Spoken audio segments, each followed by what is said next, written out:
Wisconsin Broadcasters Association Hall of Famer Bob Berry ruled Milwaukee's airwaves in the 60s and 70s. He spoke with countless musicians and celebrities over the years. Bob collected remarkable recordings of these encounters, which he's now sharing with the public. Here's Bob. He was a popular singer who charted 16 top 40 hits in the United States. But Gene Pitney was also a songwriter. He'll surprise you with some of the titles he penned and a couple of little-known stories.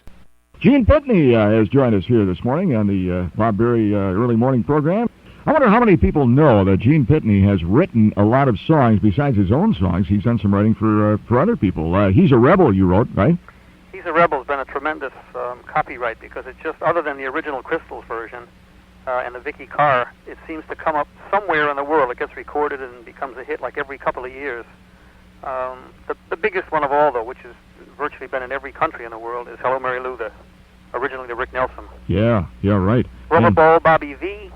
Yeah. Had some nice, the late Roy Orbison.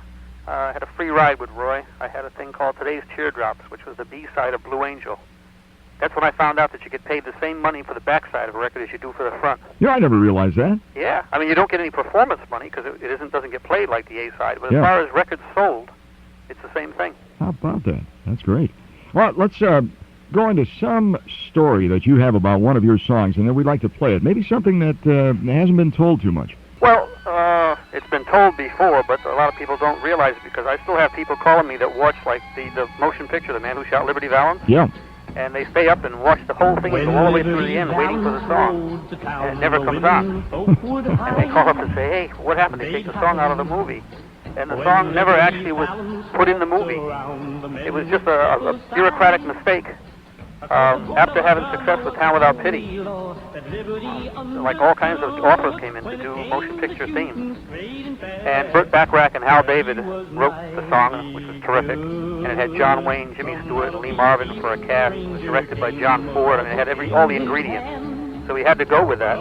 And they paid me a whole pile of money to do it. They paid for, when I say they, it's Paramount Pictures. Yeah. And Bacharach and David wrote for Famous Music, which is the publishing arm of Paramount. But Paramount Music is in New York. Famous Music is in New York, and Paramount Pictures is in Los Angeles. Well, believe it or not, while we were in the studio actually recording the song, we found out that they'd released the picture. Gee, I mean, Bacharach couldn't believe it. Oh, I'll bet.